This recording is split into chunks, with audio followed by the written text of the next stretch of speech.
Hola amado, Dios te bendiga, buen día, qué bueno saludarte en este momento. Deseo grandes bendiciones para tu vida. Hoy quiero invitarte a estudiar la palabra del Señor. Nos corresponde leer el capítulo número 22 del libro de los Hechos, y es la continuación del capítulo anterior. Recuerda que el capítulo anterior quedó inconcluso porque Pablo pide silencio, dice el versículo 40 del capítulo 21 de Hechos, y cuando él se lo permitió, o sea, el gobernador le permite a Pablo, el tribuno más bien le permite a Pablo hablar, porque lo llevaban encadenado a ser enjuiciado, pero él pide la palabra, y cuando le permiten hablar, Pablo, estando en pie, dicen las gradas, hizo señal con la mano al pueblo, y hecho gran silencio, habló en lengua hebrea diciendo. Esta lengua hebrea es la aramea. Los judíos hablaban arameo en aquel entonces, y cuando el pueblo hizo gran silencio, empieza Pablo a dar su discurso. Pero como te mencioné, el capítulo de ayer quedó inconcluso y ahora viene la continuación. Versículo 1 del capítulo 22 es la continuación de ese capítulo, de ese discurso que Pablo presenta ahora para defenderse ante la multitud. Luego viene el arresto de Pablo por los romanos, la declaración de Pablo ante el comandante romano y la ciudadanía romana de Pablo. Él habla acerca de que es un ciudadano romano. 3 lecciones para destacar de este capítulo. Primero, la fe en Jesucristo nos da valor para defender nuestra fe ante la oposición. Fe en Jesús. Mira, todos los que estaban oponiéndose al mensaje de Pablo tenían enemigos acérrimos, estaban dispuestos a matarlo si es posible, pero esto no lo hizo dudar, no hizo sentirle temor ni nada. Él predicó con valor, con poder, la palabra del Señor. Segunda lección, la verdad de la resurrección de Jesucristo es fundamental para la fe cristiana. Interesante. Y tercera, la ciudadanía celestial es más importante que la ciudadanía terrenal. Muchos se jactan porque son de X o Y ciudad, pero esto no es lo que tiene relevancia. Lo que tiene relevancia es que tú y yo seamos ciudadanos del reino celestial, de la patria que Dios tiene preparados para nosotros y para todos los que le aman. Por eso te invito entonces a leer este capítulo y encontrar esas lecciones que Dios tiene para tu vida. Dice la Biblia, Hechos 22, varones hermanos y padres, oíd ahora mi defensa ante vosotros. Y empieza a dar su discurso, a dar su sermón. Pero mira bien que Pablo recurre a su testimonio, él habla de su experiencia, de su conversión, de todo lo que Dios hizo en su vida. Y al oír que les hablaba en lengua hebrea, es decir, la aramea, guardaron más silencio. Y él les dijo, empieza a hablarle.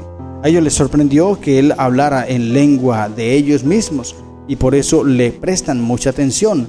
Su señal con la mano, su discurso en arameo y su cortés lenguaje le aseguraron la total atención de esta multitud tan revoltosa. Todos estaban a la espera de lo que él les iba a decir, de lo que Pablo les iba a enseñar. Y él entonces dice, versículo 3, yo de cierto soy judío, nacido en Tarso de Cilicia, pero criado en esta ciudad, instruido a los pies de Gamaliel, estrictamente conforme a la ley de nuestros padres, celoso de Dios, como hoy lo sois todos vosotros. Y aquí Pablo les asegura a todos los que estaban escuchando allí que ellos y él tenían una base en común para llegar a entenderse.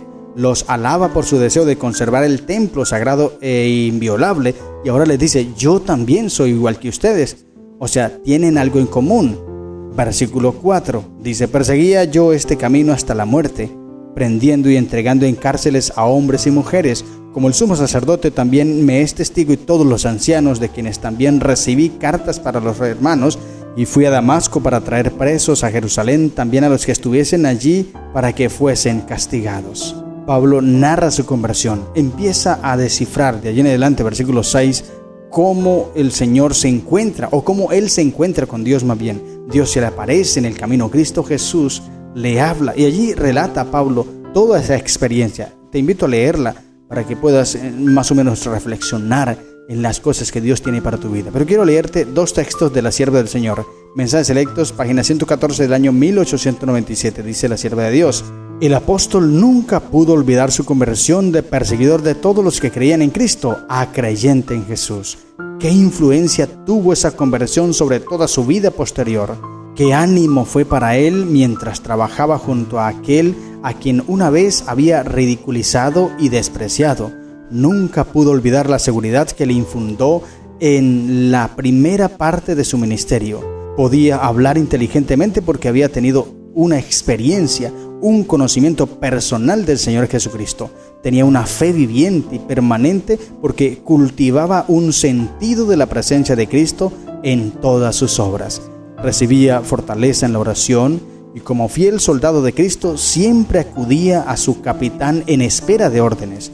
Ninguna cantidad de obstáculos que se amontonaron frente a él podían hacer que consideraran la obra como una imposibilidad, pues comprendía que al que cree, todo le es posible. Gloria al Señor. Qué lindo mensaje el que nos deja la palabra de Dios a través de la historia del apóstol Pablo. Su fe, su agresividad por predicar la palabra del Señor lo llevaron a hacer obras poderosas.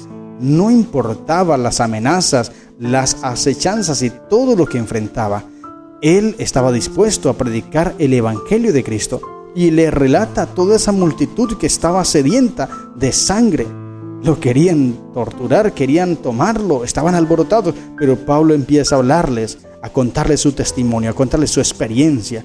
Y como lo he dicho varias veces en las reflexiones que día a día te presento, el mejor sermón que tú y yo podemos dar es basado en la experiencia personal que tenemos con Dios. Esto es lo que cautiva corazones.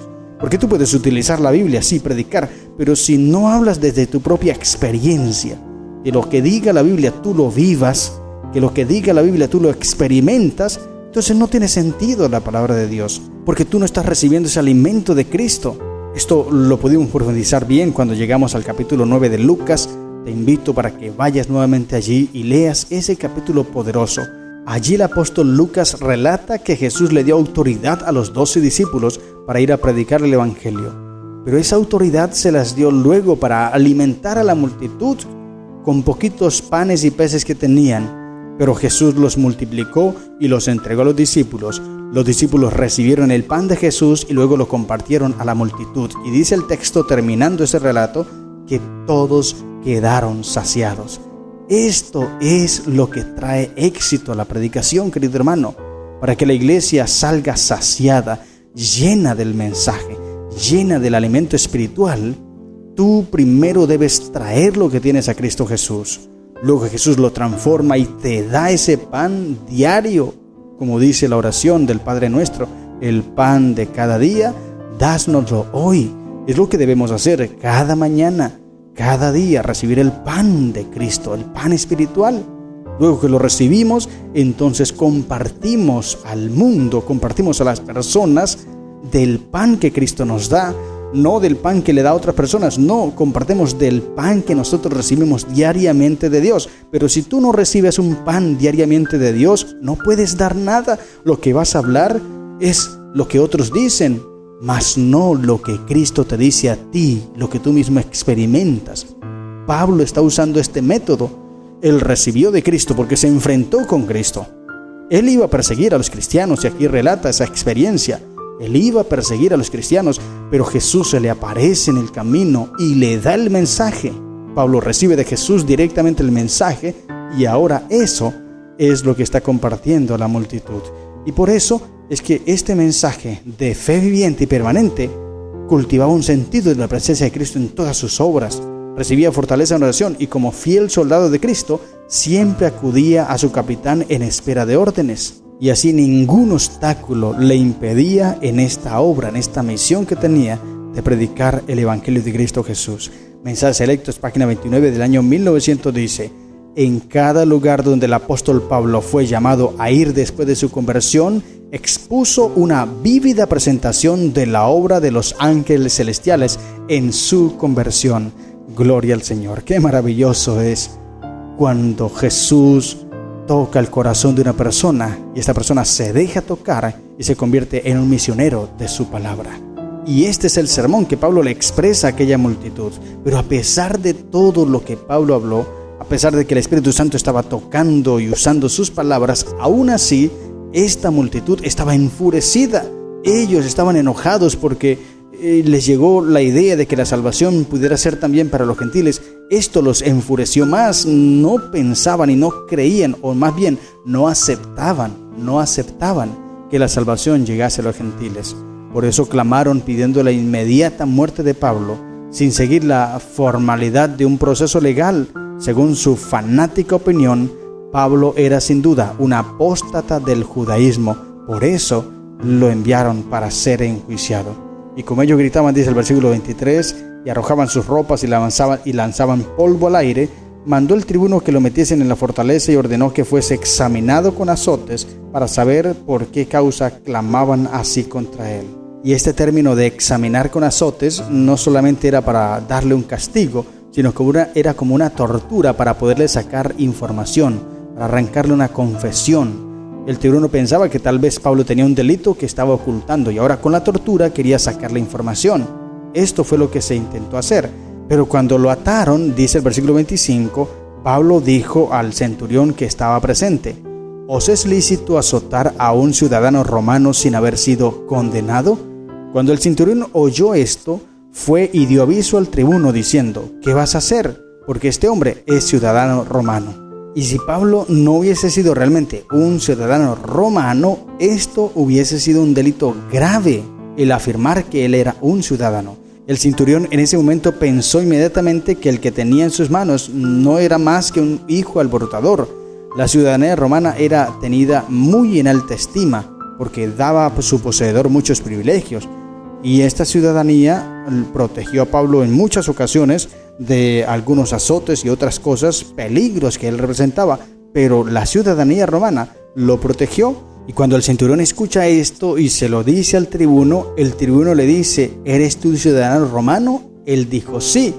Y entonces respondió el tribuno: yo con una gran suma adquirí esta ciudadanía. Entonces Pablo dijo: pero yo lo soy de nacimiento. Así que luego se apartaron de él los que le iban a dar tormento, y aún el tribuno, al saber que era ciudadano romano, también tuvo temor por haberle atado. Pero el temor de este tribuno no era por haber encadenado a Pablo, porque pues un ciudadano romano a menudo era también encadenado, podía serlo. Y de hecho Pablo en otras ocasiones fue encadenado también. Pero el temor real del tribuno fue porque lo había atado con correas para azotarlo, y eso era un delito. Hacerlo, como lo dijo aquí Pablo, sin antes haber sido condenado, ese era un delito. O sea, la ciudadanía romana era tenida en muy alta estima y tenía muchos privilegios.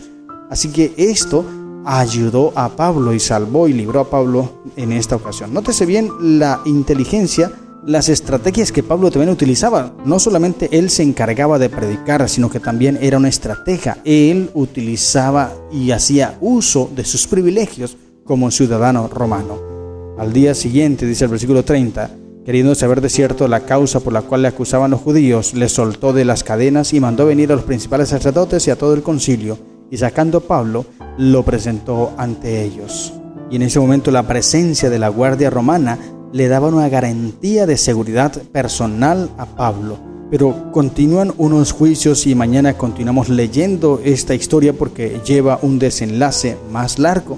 Seguiremos estudiando esto día a día. Lo importante es que mira, a pesar de todos los desafíos, a pesar de todas las barreras que habían, Pablo tenía en mente algo y no se le arrancaba de allí, y era predicar el evangelio de salvación. Nada lo hacía detener.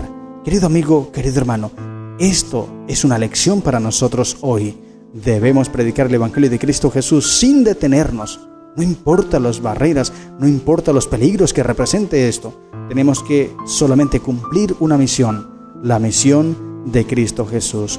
Hazlo, querido hermano, y entonces encontrarás placer y sentido a tu vida, y al final, la vida eterna.